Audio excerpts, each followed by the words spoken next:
All right. Thank you. Thank you, Rachel. That was fabulous. I love it how all the music and everything just aligns with the service, and we don't even know how that happens.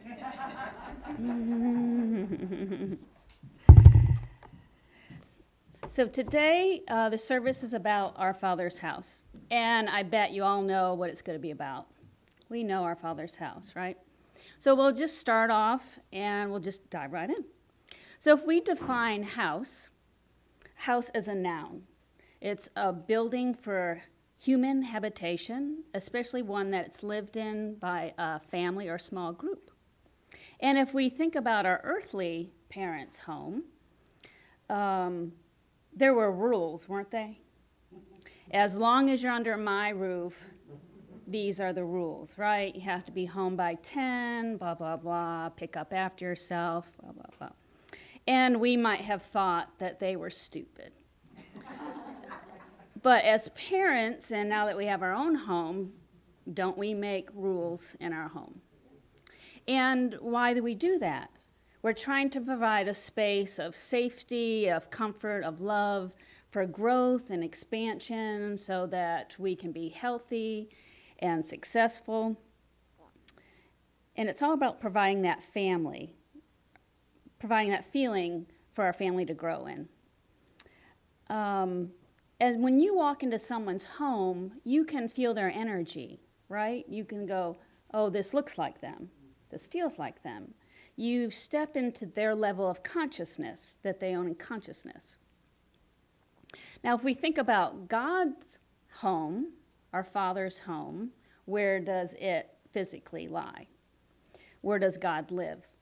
In the Lord's Prayer, our Father who art in heaven, and we say heaven is within. Heaven is a state of consciousness where you're one with God. And we all have that divine spark that is always one with God, don't we? Okay, so God's house is within, and hell is a state of consciousness without God. How often do we move through heaven conscious and hell conscious in the same day? We do. Where are we living? And so when we go within to touch where our Father lives, what does that feel like? Does it feel like peace, expansion, acceptance, love, beauty? We feel fed, we feel powerful, we can do anything. We feel that we're in that house where there's infinite wisdom and beauty and love and all is right in the world, right? And then we go out into our world. And where else is God's house? Jesus is telling his disciples when he's getting ready to leave after the Last Supper. It's in John 14:2. Let your heart not be troubled. Believe in God and believe in me also. In my Father's house are many rooms. If it were not so, I would have told you. I go to prepare a place for you. Meaning that when we die, we go to a space in consciousness, a house, many rooms where God exists, where we can go to our level of consciousness to be taught by the Christ. And it's in our level of consciousness the amount of how we can receive God. So there's many rooms that exist, meaning after we pass. We have a concept that when we pass, then we'll have no more pain, everything will be joyful, we're made new, and there's no suffering, there's peace and joy, and wisdom beyond understanding. Don't we? Isn't that kind of what we're brought up with? I think that. You think that? Okay. And so there's a rule, when Jesus was telling them this, there's a new house rule. A new commandment I give you, that you love one another just as I have loved you. that you also love one another. So now we have a house rule. When he's leaving, he's saying, okay, now love one another while I'm gone. Okay. Now, metaphysically, we know that God is omnipresent, right? God is everywhere present. And most religions believe that or espouse that. So our Father's house is everywhere. It's a space of infinite love, wisdom, and power. But how easily do we see that? Just like the song, we see it in the blue sky and the birds, and we see it in a sunset or when a baby's born. We see the magic and wonder of God.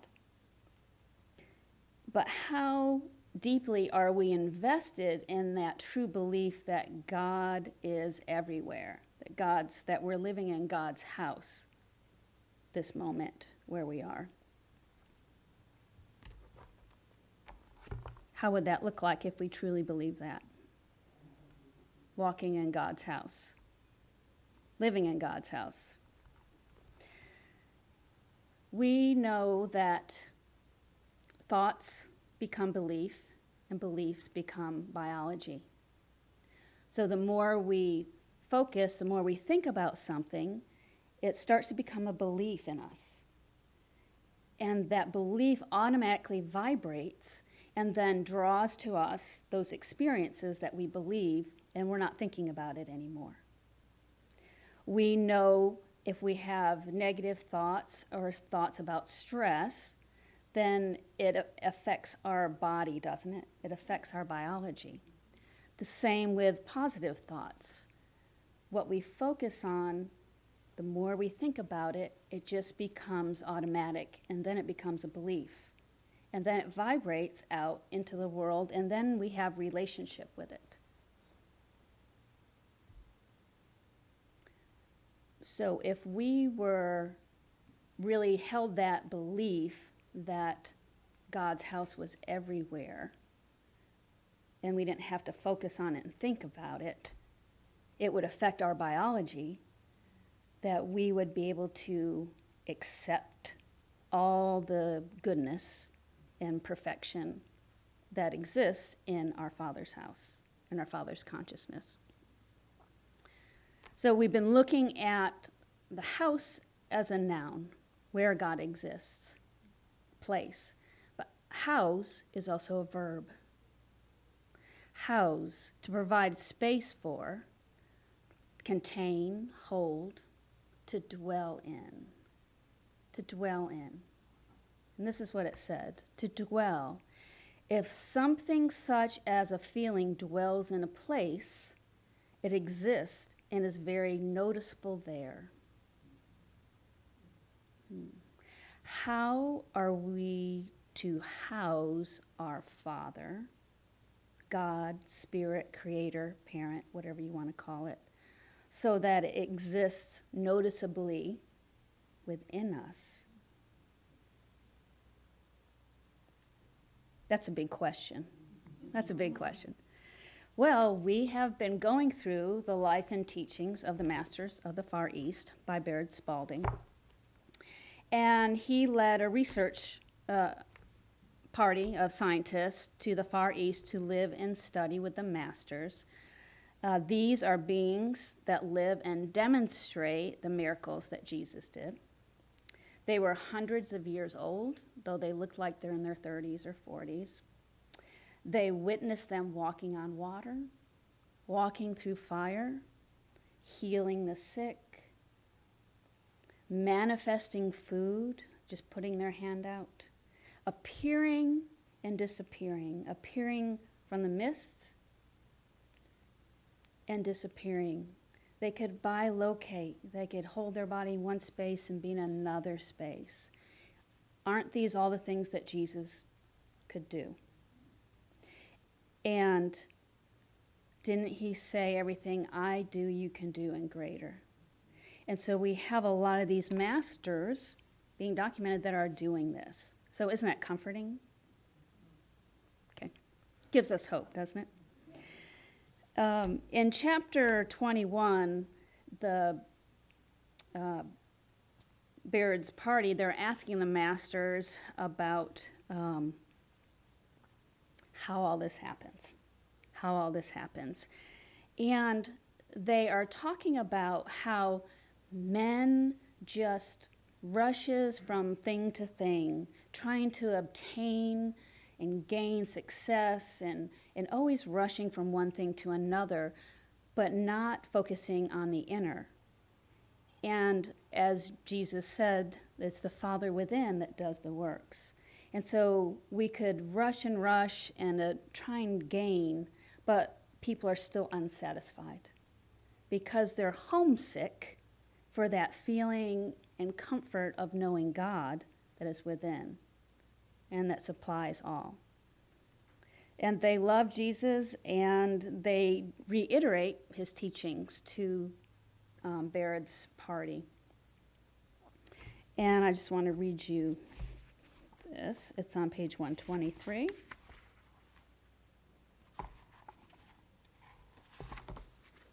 And they were talking about that the Father within Jesus is the same Father that's within them. That is the same Father that's within us. And they don't look at us any differently. That God within us is our birthright to expand and be. So this is what they said. But if we sell our birthright, if we disregard or treat with contempt the beneficent laws of God, and by doing so turn our backs on our Father's house and wander into a far country, as did the prodigal son, of what avail is peace and plenty, the abundance of warmth and cheer that abides within the house? When you are tired of the husks of life, when you are weary and homesick, with faltering steps, you may retrace your way back home to the Father's house. This may be done over the road of bitter experience or by a joyful letting go of all material things. It does not matter how the understanding and knowledge is gained. You will eventually press on towards the mark of your high calling. With each step, you will grow stronger and bolder until you'll no longer falter nor hesitate. You will look within for your illumination. Then, in your awakened consciousness, you will realize that home is here. It is divine omnipresence in which we all live, move, and have our being. We breathe it with every breath. We live it with every heartbeat. Breathe? How does that sound?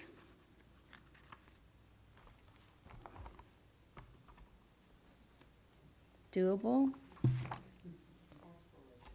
Aspiration. Isn't it beautiful?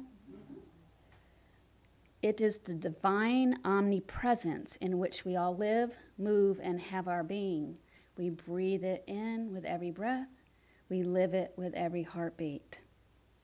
There is no separation of God's home and their being. They are dwelling and being. So why is it so hard for us to do that? Isn't it your Father's great pleasure to give you the kingdom? That's what they say. We have some definite boundaries in our consciousness.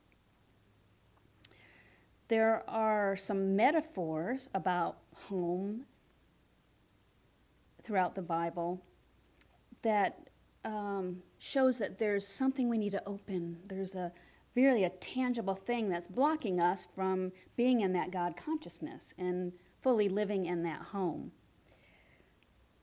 In Malachi 3:10, it says, "Bring all the tithes into my storehouse, that there may be food in my house, and prove me now in this, says the Lord of hosts. And I will open up the windows of heaven for you and pour out blessings until you shall say, it is enough." There's a window that has to be open. in Matthew 7:7, ask and it shall be given to you, seek and you shall find, knock and it shall be opened for you. Whoever asks receives, and who seeks finds, and to him who knocks the door is open. There's like something that, but they make it sound easy. All you have to do is ask, seek, and do, and then but there's that physical barrier in our consciousness that we feel that has to be open for us to have that flow. And it's our perception of our consciousness.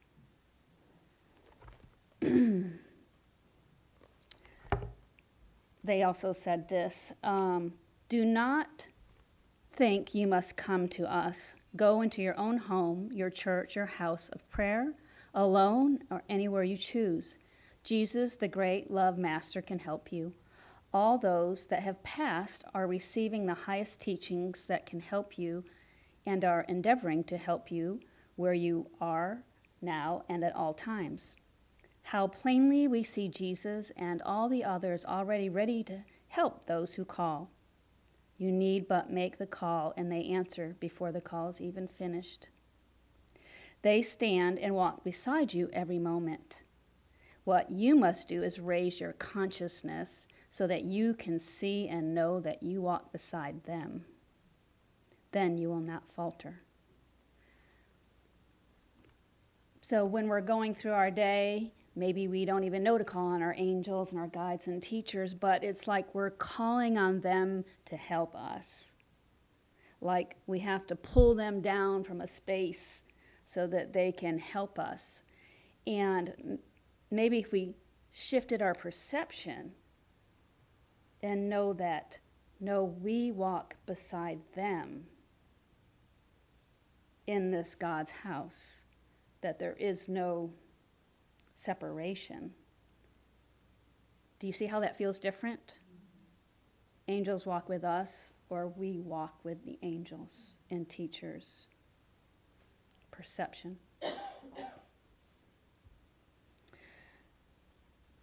So shift our perception. We think of angels in heaven, our guardian angel, the team of angels ask for help. Now I'm walking with the angels in the kingdom of God here. We don't have to die. It's right here. They are holding out their hands and saying, come unto me, and I will give you rest. This doesn't mean after death. This means come now, just as you are. Raise your consciousness to our consciousness, and behold, you will stand where we are tonight, above all mortal limitations, abundantly free. Peace, health, love, joy, and prosperity are here. Everybody breathe. So how do we raise our consciousness? Isn't that always our question? On page 88, they said all the answers are right in here. Right here. They're laying it all out for us. If you would only look for God quality and not make any comparison, you would see every human being as you see me. Or by looking for the Christ in every face, you would bring forth the Christ or God quality in all. They said we have perfection. We see perfection or have perfect vision, while you see imperfection or have imperfect vision. Don't we always tend to see what's not right? You're not admitting it, but I know you are. Do we complain? Do we complain? We see what's not right. So see perfection. And that's easy to see when things are great. But the challenge is to see perfection all the time. I pictured this, saw this, set of those Russian nesting dolls. They're the tiny one, then the next one, the next one, the next one, and they're all the same. And it's almost like sometimes we have that spark is that small nesting doll. And sometimes it grows bigger and bigger, like it grows out further. And then sometimes it grows back to that small nesting doll. But I saw it as we're growing each doll on top of the other. The more we see perfectly, the more we can see God, the more our God indwelling is more noticeable and evident. We're comfortable in our house, right? We can probably get up in the middle of the night and find things without even turning a light on. But how can we move more comfortably and confident in navigating God's house? There's house rules. What's the house rules? Love one another, and see perfection. See God in all things. What you focus on, intention is the key to the universe. Okay. I knew you guys knew that. So when we speak up here, or I'll just speak for myself. When I speak up here, I might not remember what I say. I might go, I don't think I tied those points together. Why didn't I say that? Was right on my notes. I skipped right over that. I don't think they got it. I can't believe I said that.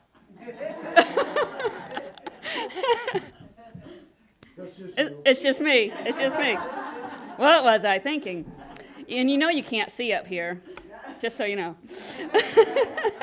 So in preparing to do the service, I'm trying to fling open those windows, and I'm knocking at that door.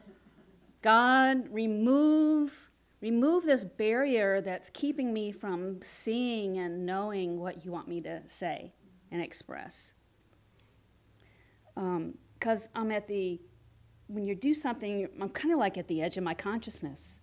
In order to present something, it's not like, yeah, I got that. It's like, what is this? Oh, I have to go through letting go and a learning and raise my consciousness to be able to understand and hear.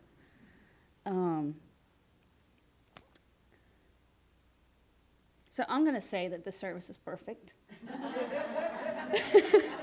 Not in an arrogant or conceited way, but it's perfect for my soul's growth and involvement, and also for yours, whether it's comfortable or uncomfortable. We all have a divine appointment. So if we see the perfection in all things, then we can lift and rise above. I got to see the perfection of going 35 miles an hour today on a 45-mile-hour road on the way to church. And so I got to feel what that feels like. And didn't you know that right up ahead there were 2 cops and something had happened? So everything was perfect. That I was in my right and perfect place, divine timing. I wasn't late.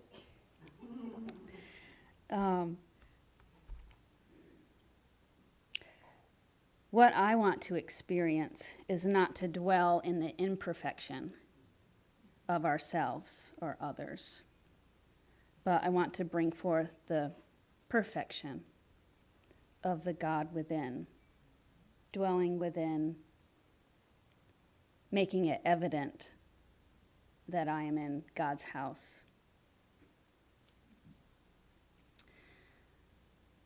So for 1 week, do you think we can focus on seeing perfection? It's saying everything is perfect because you're there. If God's in everything, the omnipresence of God in which we live and breathe, everything is perfect, God's perfection. So it's perfect in some form or fashion. Let's start there. Okay? So we can do some spring cleaning. Kind of cleaning up our consciousness, kind of removing what's blocking our flow, what what's blocking us from seeing that divine divinity all around us and where we live.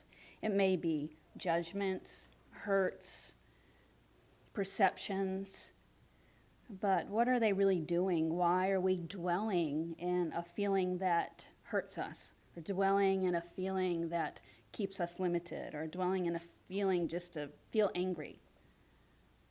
So maybe we can let some of that go, lift up, clean our windows, open that window, blow that door open, so that there's a continual flow.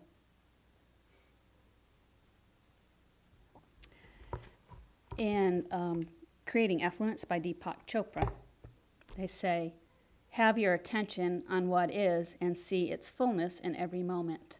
The presence of God is everywhere. You only have to consciously embrace it with your attention. So let's go within.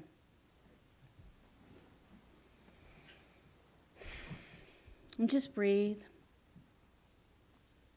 With every breath, feel that you are breathing in God's infinite love and wisdom. God, I ask that a column of your love and light come over us, for we know that you are always with us, in us, around us, everywhere present. And with conscious intention, just breathe in light.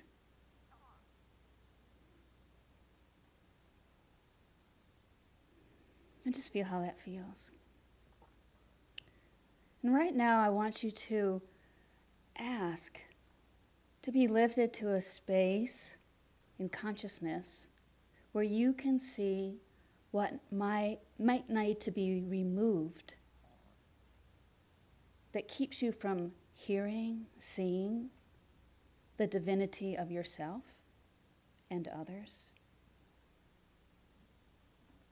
And it might be a thought or a feeling. You might see a person, a situation, thing that's coming up that's creating a block in your consciousness where you cannot fully see and embrace your perfection, embrace the qualities of God's house. And well, since we're walking with the angels, just ask your angels for help. If it's hard, just have them help you lift whatever is blocking your sight. And ask that it just be lifted gently, lovingly and easily from your consciousness, from your energy. And that the inflow of light and infinite wisdom and peace and power can abide in its place.